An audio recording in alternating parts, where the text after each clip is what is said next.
Eh bien, sans plus attendre, si vous êtes prête, Caroline, je vous propose de commencer avec une première question. À qui recommandez-vous de suivre ce programme? Bonjour, merci Karine. Alors, avant de répondre à la question, je veux mentionner que cette année, en 2023, c'est le 50e anniversaire du certificat en journalisme à l'Université de Montréal. Alors, ça fait déjà 50 ans que nous diplômons des étudiants qui font une carrière en journalisme. Donc, on sait y faire. Oui, avec de grands noms du journalisme qui sont passés par le certificat, en effet. Bien sûr. Voilà, quel est le profil type des gens qui s'inscrivent au certificat? Alors, le profil type, ce sont des gens qui ont déjà une bonne culture générale, qui ont envie de communiquer, qui ont envie de faire le travail de journalisme, ce qui veut dire de transmettre de l'information factuelle, de faire des entrevues, de transmettre de l'information au grand public et de faire de l'information un bien commun important dans notre société. Donc, qui sont ces personnes qu'on souhaite voir s'inscrire au certificat? Comme je l'ai dit, si vous avez une bonne culture générale, ça va toujours aider. On a beaucoup de personnes qui ont déjà une formation préalable, qui ont déjà peut-être un certificat, qui ont déjà étudié dans le domaine du journalisme au cégep. Prioritairement, ce sont ce genre de personnes qui s'inscrivent. Donc, déjà une formation en écriture ou en journalisme dans les écoles qui l'offrent. Personnes qui ont quand même une bonne connaissance générale. On a des gens de tout domaine, que ce soit du domaine scientifique, que ce soit du domaine des sciences sociales ou du domaine des arts, parce que le journalisme, ça touche à tous les aspects de notre société. On a des gens qui s'illustrent comme journalistes scientifiques. On a des diplômés qui s'illustrent comme journalistes politiques, sociaux, municipaux. Donc, toute formation solide, préalable est bonne. Il y a également des vocations plus jeunes, si on veut, là. C'est-à-dire que il y a des gens qui savent depuis toujours qu'ils veulent devenir journalistes, qui sortent du cégep et qui entrent chez nous. On va les former à transmettre les faits et l'objectivité de l'information. Mais quand même, je dois dire que la majorité des cohortes ont un âge peut-être un petit peu plus élevé parce que ce sont des gens qui sont allés prendre de l'expérience sur le terrain et qui ont une certaine expertise à transmettre. Mais les cégepiens ne sont pas exclus de facto. Oui, surtout ceux qui ont une technique donc spécialisée, qui auraient une spécialité en journalisme. Justement, poursuivons. Quelles connaissances et compétences peut-on développer avec ce certificat? Bon, avec ce certificat, qu'est-ce que vous allez développer comme compétences? C'est vraiment le journalisme sur toutes les plateformes qu'on utilise aujourd'hui. Donc, vous allez, dans un premier temps, aller chercher des compétences de base de méthode, les méthodes journalistiques. Qu'est-ce qu'on fait? Comment on le fait en journalisme? Quelles sont les perspectives du journalisme et également les notions d'éthique dans la profession de journalisme. Donc, ça, c'est très important.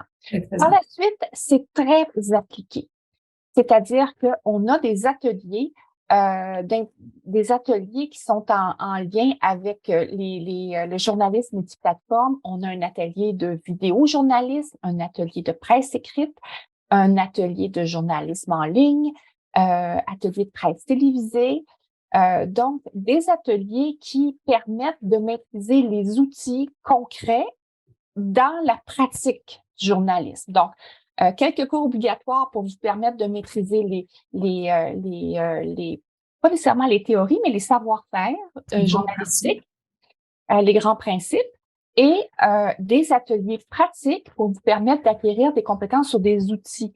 Parce que il faut savoir, faut savoir faire une prise de son qui soit correcte. Il faut savoir faire du montage avec l'ordinateur. Donc, ce genre de choses.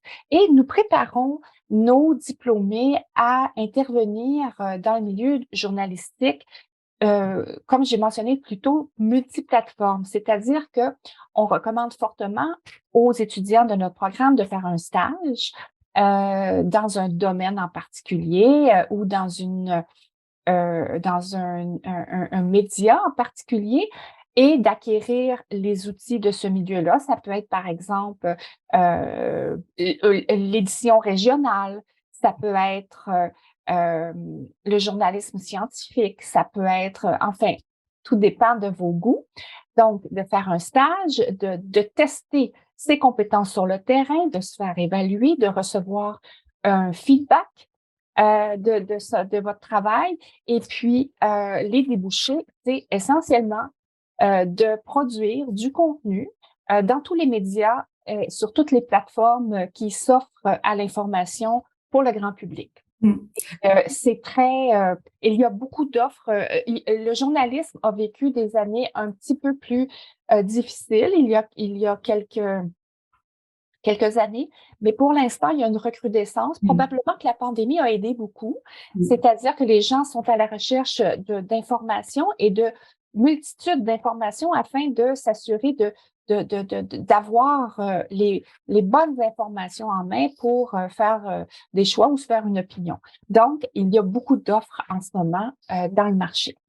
Alors, justement, là, les diplômés du certificat, en fait, se retrouvent à travailler dans. Est-ce que vous pouvez nommer quelques rédactions dans lesquelles les diplômés travaillent en ce moment? Ah oui, il y a des diplômés qui travaillent au journal Métro, au journal de Montréal. Il y a des diplômés d'il y a plusieurs années maintenant, là, qui travaillent au journal télévisé de Radio-Canada. Il y a Tamara Alteresco qui a passé beaucoup de temps en Ukraine cette dernière année, qui est diplômée de chez nous. Il y a aussi des gens qu'on ne voit pas, que le public ne voit pas. Par exemple, des gens de chefs, des chefs de salle de rédaction. Au Journal de Montréal, il y a beaucoup de chefs d'équipe qui en ce moment gèrent des équipes de journalistes thématiques qui sont des diplômés de chez nous, qui eux n'écrivent pas nécessairement ou n'écrivent plus, mais vont éditer les contenus que les journalistes produisent et vont aussi approuver les sujets, envoyer les journalistes sur le terrain. Donc, il y a également des chefs de pupitre. Il y a il y a des gens qui travaillent à la radio. Et il y a des diplômés qui font des balados. Il y a des gens qui font... Ah oui, ça, c'est très important. Il y a des gens qui font de la recherche pour des émissions et ce ne sont pas des recherchistes, mais bel et bien des journalistes à la recherche. Donc, c'est quelque chose d'un petit peu plus poussé. Ce sont des gens qui vont travailler beaucoup dans le journalisme de données.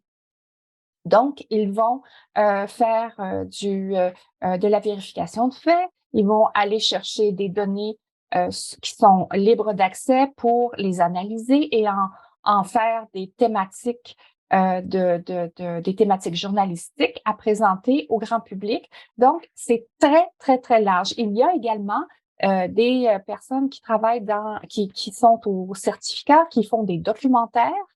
Je pense à une bientôt diplômée, Madame Loyola, qui a fait un très beau film sur l'historique de Montréal.